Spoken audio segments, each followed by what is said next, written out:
I'm Bill Bartmann. Thanks for joining me. I want to talk about the 10 biggest mistakes that business people make. Now, how do I know these 10? Well, I know all 10 of them because I've committed all 10 of them at least once in my life. So I'm speaking from experience when I talk about these. These are things that can be devastating to a business. So as I go through each one of them, try to be honest with yourself. Are you violating them? And if you are, then we need to find a way to be able to deal with them. And it isn't that, that these things are irretrievable or once we commit one of these mistakes that we're stuck. No. As long as we recognize we're making it and it's not yet fatal, then we have a chance to fix it. We have a chance to heal it. We have a chance to cure it.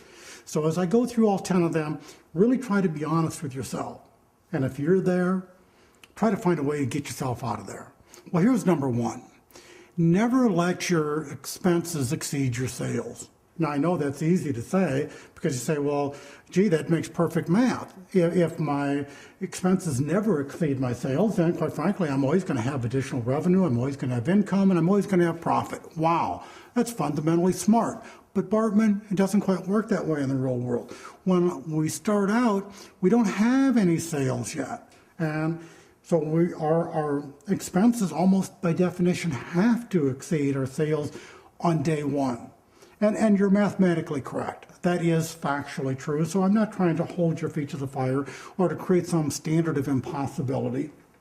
But I want you to have it as a concept that you should make that the fewest number of days absolutely possible that your expenses are exceeding your sales. Now, there's a way of doing that. There's a way of thinking about starting a business. Now, I've started 7 different businesses in 7 different industries, and I've done this for the last 40 years of my life. And I've been named National Entrepreneur of the Year twice. So I understand it, and I've succeeded and I've failed. So I get it. I'm not speaking from textbook. I'm speaking from street experience. And here's what I want you to take away from this first one. Start slow and grow fast. Most people get it backwards. They want to grow rapidly when they first start. They want to get rich. They want to get over the top. They want to, be successful. They want to be like the guy down the street or the guy who's been in business for 5 years or 10 years or some other period of time or the guy that has a big house or drives a nice car. Yeah, we all want to get there. And I want to get there and I want you to get there. But there's a secret to this, and that's starting slow. No matter how smart we are, no matter how good we are in business, we're going to make some mistakes. There's just some things we don't know, and there's some things we're going to have to learn the hard way. That's the real world. Let's make those mistakes when we're small. Let's make those mistakes while we're still young. Let's make those mistakes before it becomes fatal. If we start growing real fast, real soon, we get out of control, and it's kind of like a meteor spinning off in space. All we're going to do is bump into something and cause a major collision.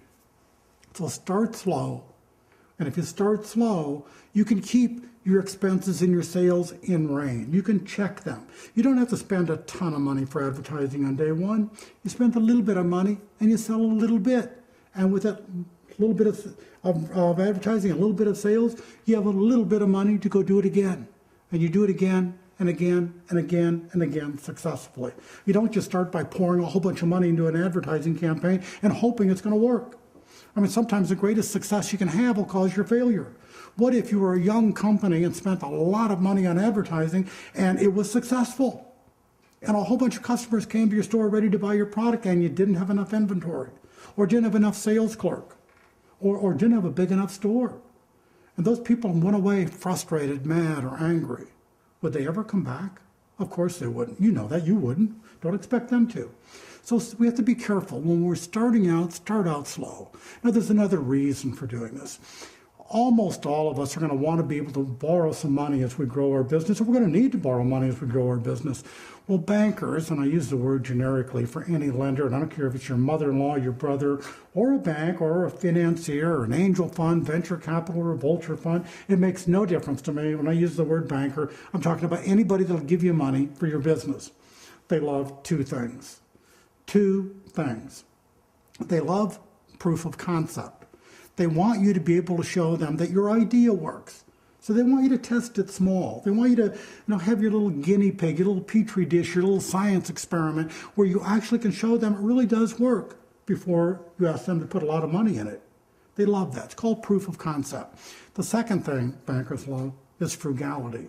They love to lend money to people who aren't frivolous with money, especially somebody else's, like theirs.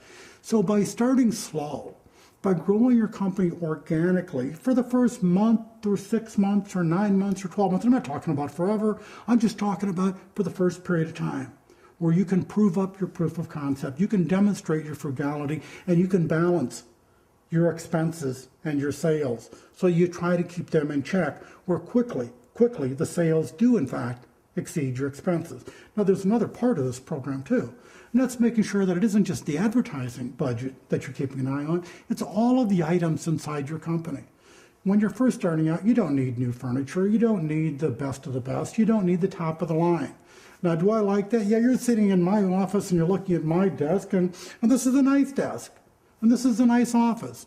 But I had to spend some time getting here. Well, don't expect you're going to start there on day one. You know, we, the people who are old enough, you know, especially those of us who have children, we've experienced this thing where when our kids first grow up and they first get ready to leave the house and they want to go buy their own home, almost always they want to go buy a house just like mom and dad are living in. Well, what they don't seem to realize is mom and dad have been doing this for 25 years. Mom and dad have been investing in that house for 25 years, and mom and dad probably started out with a little bitty house, a little bigger house, a little bigger house, a little bigger house, and now they're in the house that their kids are growing out of. Well, that wasn't mom and dad's first house, that's mom and dad's last house. Well, your business may be your first business, not your last business. So start slow, and then I'll show you how to grow fast.